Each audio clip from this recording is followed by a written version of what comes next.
இந்த படத்தை பத்தி சொல்லணும்னா 1910ல் யுஏஇ எப்படி இருந்துச்சு அப்படின்றத ரொம்பவே அழகா காட்டியிருப்பாங்க. இது ஒரு ஹிஸ்டாரிக்கல் மூவி தான்.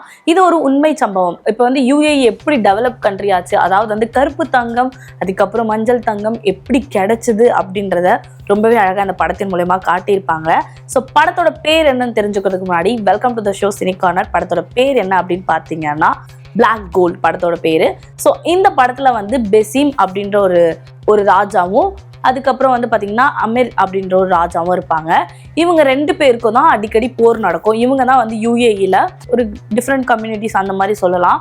முஸ்லீம்ஸ் இவங்க வந்து எப்படின்னா இந்த பெசிமும் அந்த அமீரும் வந்து ஸ்டார்டிங் சீன்லேயே வந்து போர் ஒப்பந்தத்தை முடிச்சு வைக்கணும் அப்படின்னு சொல்லிட்டு பெசிம் வந்து அமீர் கிட்ட பேசும்போது அமீர் வந்து சொல்லுவான் போர் ஒப்பந்தத்தை முடிச்சு வைக்கணும்னா நான் முடிக்கிறதுக்கு நீ என்ன பண்ணுவோம் அப்படின்னு கேட்கும்போது இந்த அமீர்ன்றார் இல்லையா அவருக்கு 2 மகன்கள் இருப்பாங்க. அந்த 2 மகன்களையும் உங்ககிட்ட ஒப்படைக்கிறேன், இவங்க வளர்ற வரைக்கும் உங்ககிட்ட தான் இருப்பாங்க, நான் போர் தொடுக்க மாட்டேன் அப்படின்றதுக்கு என் 2 பசங்களை உங்ககிட்ட கொடுக்குறேன், நீ வளர்க்கும், ஆனால் எங்களோட கொள்கைப்படி தான் அவங்க வளரணும்னு கொடுத்துருவாங்க. அந்த ராஜா வாங்கிட்டு போயிடுவார். அந்த பெசிம்க்கு வந்து ஒரு பொண்ணு ஒரு பையன் இருப்பாங்க. அந்த பொண்ணு இவங்க கூட தான் வளர 4 பேரும் ஒன்றா தான் வளருவாங்க. அப்படி போக போக அந்த குட்டி பொண்ணுக்கு இவங்க கூட இருந்துட்டு ஒரு லவ் வந்துடும். அதுக்கப்புறம் பெரியவங்களா ஆயிடுவாங்க. டக்குன்னு பார்த்தா 20 இயர்ஸ் அந்த மாதிரி காட்டுவாங்க. அந்த பொண்ணை வந்து வயசு பொண்ணாயிட்டுன்னு சொல்லி ஒரு ரூம்ல அடைச்சிருவாங்க. அவ்வளவுதான். இப்போ அந்த ராஜாவோட அந்த பெசிம் ராஜாவோட பையனும் இந்த ரெண்டு பசங்களும் அங்கதான் வளருவாங்க. இதுல அந்த பெசிம் வந்து என்ன பண்ணுவானா அவடோ, அவன் தான் படத்தோட ஹீரோ. அவடோ வந்து புத்தகத்துல வந்து நீ லைப்ரரி கவுன்சிலரா இரு அப்படின்னு சொல்லி போட்டுருவாங்க. அங்க நிறைய ட்ரைபட் கம்யூனிட்டிஸ்லாம் இருப்பாங்க. என்னன்னா அது ஃபுல்லா பாலைவனமா இருந்த ஒரு இடம் யுஏஇ. இப்போ இமேஜின் பண்ணுங்க இப்போ எப்படி யுஏஇ இருக்குன்னு. அப்போ அது ஃபுல்லா ஒரு பாலைவனமா இருந்திருக்கு. இந்த பாலைவனத்துல நிறைய ட்ரைபட் கம்யூனிட்டிஸ் அந்த மாதிரிலாம் நிறைய பேர் இருப்பாங்க போல. பட் இவங்க 2 பேருக்கு தான் அங்க போரே. இதுல 3ஆவதா ஒருத்தர் வருவாங்க. யார் அப்படின்னு பாத்தீங்கன்னா ஆங்கிலேயர்கள். அவங்க வந்து எதுக்கு வருவாங்கன்னா டக்குன்னு ஒரு ஃப்ளைட் வரும். அந்த ஃப்ளைட் வந்து அந்த பெசிம் கிட்ட போய் சொல்லுவாங்க, நாங்கள் உங்களை மீட் பண்ணோம், உங்களுக்கு என்னென்ன வேணும். அவங்க வந்து ரொம்ப பஞ்சமாக இருக்கும், தண்ணியும் இருக்காது, ஃபுட்டு இருக்காது, மக்கள் எப்படி பார்த்துக்கணும் எதுவுமே இருக்காது, அப்படி ஒரு நிலமையில போட்டிருக்கோம். அப்போ வந்து அந்த வெள்ளைக்காரங்க வந்து சொல்லுவாங்க, உங்கள் இதில் வந்து கருப்பு தங்கம் இருக்குது, இது எடுத்திங்கன்னா நம்ம பணக்கார ஆகலாம் அப்படின்னு சொல்லிட்டு அவனை பிரைன் வாஷ் பண்ணுவாங்க. கருப்பு தங்கமாக எங்கே இருக்குது அப்படின்னு கேட்கும்போது அந்த ஒரு இடத்த சொல்லுவாங்க. அது என்னன்னா அந்த மஞ்சள் கோடுன்னு சொல்லுவாங்க. அந்த மஞ்சள் கோடு வந்து டெசர்ட்ல ஒரு பகுதி, அங்கே போகவே முடியாது, காலை வச்சு யாராலும் நடக்க முடியாது, அப்படி வந்து அவங்க உடம்பே சுரிந்து போகிற அளவுக்கு ஆகிடும். ஸோ அங்கே வந்து கருப்பு தங்கம் இருக்குது, அதை வந்து நம்ம எடுத்து நம்ம இது பண்ணலாம், நீங்கள் எடுக்கிறதுக்கு மட்டும் உதவி பண்ணுங்க, உங்களுக்கு நாங்கள் எல்லாமே கொடுக்குறோன்னு சொல்லிட்டு பிரைன் வாஷ் பண்ணி ஆங்கிலேயர்கள்லாம் வந்து அங்கே கருப்பு தங்கத்தை அந்த கச்சா எண்ணெய், அதாவது அந்த கச்சா எண்ணெயை தோண்ட ஆரம்பிச்சிருவாங்க. கச்சா எண்ணெய் இப்போ அதுதான் வந்து தெரியும் நினைக்கிறேன், லைக் அதுதான் டிமாண்ட்ல போயிட்டு இருக்கு. அந்த கச்சா எண்ணெய் வந்து தோண்டி எடுக்க ஆரம்பிச்சிருவாங்க.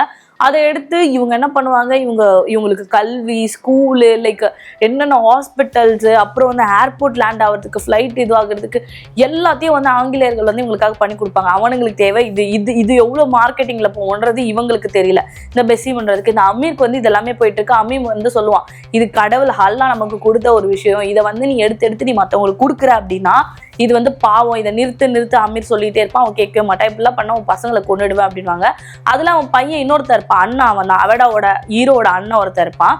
அவனை வந்து அவன் வந்து என் வீட்டுக்கு போகிறேன், நான் தான் பெரியவன் ஆயிட்டல அப்படின்னு சொல்லுவான். ஆனால் அவனுக்கு ஒரு 4 காவலாளிகள் இருந்துகிட்டே இருப்பாங்க.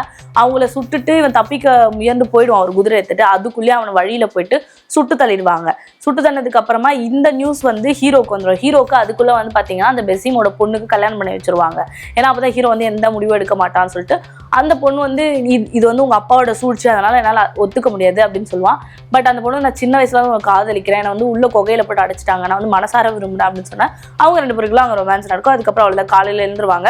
எழுந்த பிறகு ஒரு பருந்து வரும். அந்த பருந்து என்ன அப்படின்னு பார்த்தீங்கன்னா அவங்க அண்ணன் கிட்ட இருந்த பருந்து, அவன் இறந்துட்டான்றதுக்கான செய்தி தான் அந்த பருந்து வந்து நிற்கும். அப்பா அவன் கேட்டு அழுதுருவான். இந்த நியூஸை அவங்க அப்பாவுக்கு எப்படியா தெரிய வைக்கணும்னு நினைப்பான். நான் எங்கள் அப்பாவை போய் பார்க்கணும் அப்படின்னு சொல்லிட்டு கிளம்பி போயிடுவான். இங்கே பெசிம் வந்து சரி ஓகே போயிட்டு வா அப்படின்னு போபெல் அப்படின்னு சொல்கிற இடத்துக்கு போவான். அவங்களோட அந்த இடத்துக்கு போவான். அவங்க அப்பா போய் பார்த்து, அவங்க அப்பா வந்து சின்ன வயசில் விட்டு இருந்திருப்பாரு, 4 வயசில். இவங்க இவ்வளோ பெரிய பையனாக வந்திருப்போம். அவங்க அண்ணனோட பேர் சொல்லுவார், அப்பா நான் வந்து நீங்கள் நினைக்கிற மாதிரி அண்ணா கிடையாது, நான் வந்து தம்பி அப்படின்னு சொல்லும் போது டேய் நீயா ஏதோ ஒன்று, 2ம் என் பிள்ளைங்க தானே அப்படின்னு நக் பண்ணிப்பாரு. அவனுக்கு என்ன ஆச்சுன்னு கேட்கும்போது அவனை கொன்னுட்டாங்க அப்படின்னு சொல்லும்போது நீங்கள் எதுக்கு நடுவில் எங்களை வந்து அனுப்புனாங்கல்ல, அப்போ எதுக்கு நீங்கள் வேணான்னு சொன்னீங்க அப்படின்னும் போது அவன் வந்து சரினா பண பைத்தியமாக இருக்கிறான், அவன் வந்து நாட்டை காப்பாற்றணும்னு நினைக்கல, அவன் வந்து ஏதாவது ஒன்று பேசினா கூட பரவாயில்ல, அவன் வந்து என்ன சொன்னான்னா இப்போ வந்து நான் இங்கே கச்சா எண்ணெய் எடுக்க போகிறேன், அதுக்கு ஒத்துக்கிறியா இல்லையா, உன் பிள்ளைங்களை நான் தரேன், நீ வச்சுக்கோ, உன் பிள்ளைங்களை நீ அதுக்காக வச்சுக்கோ, நீ அதுக்கு எதிர்ப்பு மனு தெரிவிக்கக்கூடாதுன்றதுக்காக உங்களை அனுப்புகிறான், உங்கள் அம்மாவே இந்த போரில் நான் இழந்திருக்கேன் அப்படி இருக்கிறப்போ நான் வந்து எப்படி இதை பண்ண முடியும், நான் வந்து ஆராம் பண்ண மாட்டேன் அப்படின்ற மாதிரிலாம் சொல்லுவார். அப்போ அவங்க அப்பா என்ன சொல்லுவார், இல்லை அவன் வந்து என் பையன் என் ஒய்ஃபெல்லாம் வந்து கொண்டு இருக்கானோ, அவருக்கு செகண்டாக ஒரு ஒய்ஃப் இருப்பாங்க, அந்த செகண்ட் ஒய்ஃபுக்கு ஒருத்தவங்க பிறந்திருப்பாங்க. அந்த பையன் வந்து அங்கே டாக்டராக ஒரு சித்த வைத்தியராக இருப்பான். அவனை வந்து இவனுக்கு பிடிக்காது. ஏன் அவனும் நாங்கள் போனதுக்கப்புறம் எதுக்கு நீங்கள் செகண்ட் ஒய்ஃப் வச்சுட்டு கல்யாணம் பண்ணி ஒரு குழந்தைய பெற்றிருக்கீங்க அப்படிங்கும் போது, நீங்கள் பாருப்பா இதெல்லாம் வந்து நாட்டில் சகஜம் அப்படின்ற மாதிரி அந்த அமீர் சொல்லிடுவார். சொன்னதுக்கப்புறம் அவன் சொல்லுவான், நான் அவர் அக்செப்டே பண்ணிக்க மாட்டாரு தந்தையா, பரவாயில்ல இருக்கட்டும் நீங்கள் என் அண்ணால அப்படின்னு சொல்லிட்டு அவனுக்கு கொஞ்சம் மருந்துலாம் கொடுத்து அவனை தூங்க வைப்பாங்க. அதுக்குள்ளேயே வந்து பார்த்தீங்கன்னா நீ வந்து இல்லை அங்கே வந்து போர் தொடுக்கிறதுக்கு ரெடி ஆகிடுவாங்க. இவங்க இங்கேருந்து அங்கே கிளம்புவாங்க. இவங்களோட டார்கெட்டை அந்த கச்சா எண்ணெயா, இவன் அமீர் வந்து ரொம்ப நல்லவர், அவர் வந்து என்ன சொல்லுவாங்க, கச்சா எண்ணெய் யாருக்கும் விற்கக்கூடாது அப்படின்னுவாரு. போர் தொடுத்து போவாங்க. அந்த போரில் நிறைய பேர் உயிர் இழந்து போவாங்க. அந்த பெசீமுக்கும் அமீரோட படைக்கும் 2 படைக்கும் வந்து இதாகும். இவனோட மருமகனே இவனுக்கு அவங்க அப்பா சைடு வந்துடுவான். அங்கே வந்து அவங்க ஒய்ஃப் காத்துட்டு இருப்பான். அவங்க அப்பா கிட்ட போயிட்டு அவன் வரமாட்டான் அப்படின்னு சொல்லுவாங்க. இங்கே வந்து நான் அவளை கல்யாணம் பண்ணிட்டு அவங்க அப்பாட்ட சொல்லும்போது டிவோர்ஸ் கொடுத்துடலாம் அப்படின்னுவாங்க. அப்போ இவன் கேட்க மாட்டான், இல்லை நான் அவளை வந்து மனசார விரும்புகிறேன் அப்படின்னா. சரி நான் அவங்க அப்பா நான் சொல்லுவார், சரி ஓகே நான் உன்னால் நான் ஏற்றுக்கிறேன் அப்படின்னுவாரு. இவங்க போர் தொடுக்க ஆரம்பிச்சிருவாங்க. இந்த போரில் நிறைய பேர் இழந்துருவாங்க. பக்கத்தில் இருக்க ட்ரைபல் கம்யூனிட்டிஸ்க்கு போய் ஹெல்ப் கேட்கலாம் அப்படின்னு போகிறப்போ அங்கே இருக்க ட்ரைபல் கம்யூனிட்டிஸ் இங்கே அந்த பெசீம் ராஜா வந்து நிறைய பணம் தங்கம் அதெல்லாம் கொடுத்து அவனை இங்கே கொண்டு வாங்க, அவனை நான் கொல்லணும்னு சொல்லியிருப்பாரு. அவனுக்கு அலாட் கொடுக்கலான்னு நினைப்பாங்க. பட் இவனை உள்ளே போட்டு இவனை லாக் பண்ண நினைப்பாங்க. சுத்திரோ குதிரை படையில இவங்க லாக் பண்ணிடுவாங்க. லாக் பண்ணிட்டு ஒட்டகம் குதிரை அந்த மாதிரி தான் அவங்க அப்பெல்லாம் வச்சுட்டு இருப்பாங்க.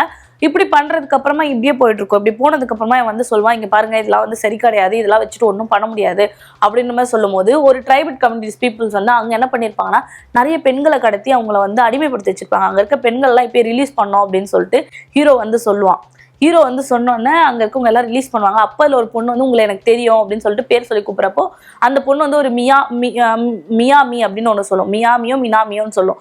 அது வந்து ஒரு ட்ரைபல் கம்யூனிட்டிஸ். அவங்க வந்து என்ன பண்ணுவாங்கன்னா அப்படி வந்தவங்க வந்து அவங்க அப்பாவை கல்யாணம் பண்ணியிருப்பாங்க. அப்போ உங்க அம்மா வந்து நிறைய சொல்லியிருக்காங்க அப்படின்னா அவனுக்கு அவங்க அம்மா ஞாபகம் வந்துடும். அந்த பொண்ணு சொல்லுவா, இங்க கொஞ்சம் தூரத்துல நடந்து போனா எங்க ஊர் மக்கள் வந்துருவாங்க, அதாவது எங்க ட்ரைபிட்ஸ் வந்து உங்களுக்கு சப்போர்ட் பண்ணுவாங்க. இப்போ பார்த்துக்குங்க, யுஏஇல முஸ்லீம்ஸ்ல நிறைய கேட்டகரிஸ் இருந்திருக்காங்க, அவ்வளோ கேட்டகரிஸ் இருந்திருக்காங்க. ஸோ இதுல வந்து இப்போ இவங்க எல்லாம் போய் ஒன்னா சேர்ந்து நின்று அதுக்கப்புறமா ஒருத்தவங்க ப்ளூ துண்டு போட்டிருப்பாங்க, ஒருத்தவங்க கோல்டு கலர் அந்த ஒயிட் ட்ரெஸ் போட்டிருப்பாங்க. அந்த மாதிரி நிறைய கேட்டகரிஸ் அப்பயே அந்த லைக் வேரியேஷன் காட்டியிருக்காங்க. ஸோ அப்படி இருக்கப்போ அவங்க கூட கூப்பிட்டு போய் சப்போர்ட் பண்ணி இவனோட படையை அதிகமாக எடுத்துகிட்டு போவான். எடுத்துகிட்டு போகிறதுக்குள்ளே என்ன ஆகும் அப்படின்னு பார்த்தீங்கன்னா, அவங்க மாமனார் அதாவது அந்த பெசீம் இருக்கா இல்லையா, பெசீம் வந்து நீயா நானான்னு சொல்லிட்டு அவங்க போட்டி போட்டுப்பாங்க. அதில் அவனோட படைகள் எல்லாம் தருவாங்க. அதில் இவன் தான் ஜெயிப்பான். ஆக்சுவலி அவன் செத்து போயிடுவான். குண்டு வந்து நெத்தியில பதிஞ்சிடும். யாரோ ஒரு திருடன் வந்து சுட்டுருவான். சுட்டத்துல ஹீரோ வந்து விழுந்துருவான். எல்லாம் செத்துட்டான்னு நினைப்பாங்க அங்கே இருக்க பீப்புள்ஸ் எல்லாமே. பட் ஆனால் அவனை தூக்கி வச்சு பார்க்குறப்ப அவன் இறந்து போயிடுவான்னு சொல்லிட்டு அவனுக்கு இறுதி சடங்கு பண்ணுறப்ப அவன் எழுந்துப்பான், உயிர் பழைப்பான். அதனால அவர் வந்து தேவதூதர் சொல்லிட்டு அவங்க எல்லாருமே உங்க சைடு தான் நாங்கள் இருப்போம்னு சொல்லிட்டு எல்லா பீப்புளும் வந்து அவனுக்கு தான் வந்து சப்போர்ட் பண்ணாங்க ஹீரோக்கு. ஹீரோ வந்து படை தொடுத்து அவன் தான் ஜெயிச்சிருவான். அப்போ வந்து இது அவங்க மாமனார் அதாவது பெசீம் கம்யூனிட்டிஸ்ல இருக்க அந்த ராஜா பார்த்துட்டு, சரி நான் வந்து உன் தம்பியை கொல்லலை, நான் வந்து அவனை கூட்டிட்டு வாங்கன்னு தான் சொன்னேன், ஆனால் பட் என்னோட சர்வெண்ட் வந்து கொன்னுட்டாங்க.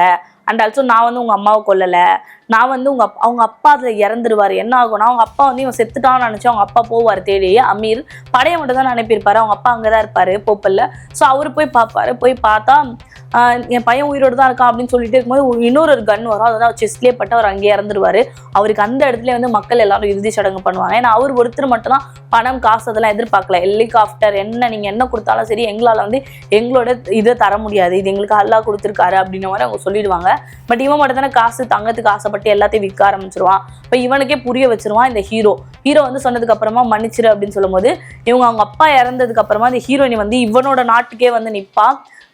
ஒருத்தவங்க போனா ஒருத்தவங்க இருப்பாங்க, அப்படிதான் நான் இப்போ உன்னோட வாரிசு வந்து வயிற்ற சுமந்துட்டு இருக்கேன் அப்படின்னு சொல்லி எக்ஸ்பிளைன் பண்ணி முடிப்பா.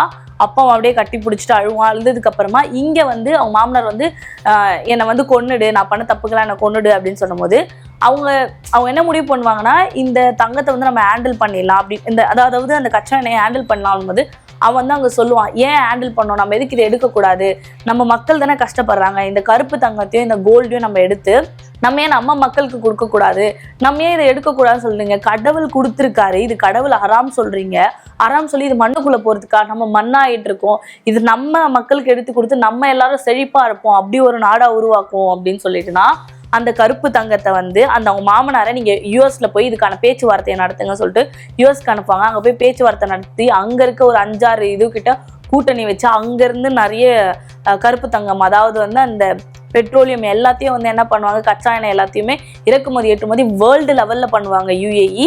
அப்படி பண்ணி அப்படி ஒரு பாலைவனமா வறண்டு போய் இருந்த டெசர்ட் வந்து பாத்தீங்கன்னா பயங்கரமா இப்ப எப்படி ஸ்மார்ட் சிட்டியா இருக்கு அந்த மாதிரி ஒரு தோற்றத்துல மாறிடும். அந்த கச்சா எண்ணெய், தங்கம் எல்லாத்தையும் வந்து யுஏஇ சேல் பண்ணி ரொம்பவே அங்க இருக்க மக்கள் எல்லாம் செழிப்பா இருப்பாங்க. ஸோ இந்த படத்தை வந்து 1910 காட்டினாங்க. அந்த படத்தை தான் ஐ மீன் ஸ்டோரியா எடுத்திருப்பாங்க. இது ஒரு முழுக்க முழுக்க உண்மை சம்பவம். இது ஒரு ஹிஸ்டாரிக்கல். ஸோ அதை தான் வந்து இந்த படத்தின் மூலியமா காட்டியிருப்பாங்க. இந்த மாதிரியான சூப்பரான படம்லாம் பார்க்கணும்னு நினைச்சீங்கன்னா மறக்காம நம்ம சினி கார்னரை சப்ஸ்கிரைப் பண்ணிடுங்க.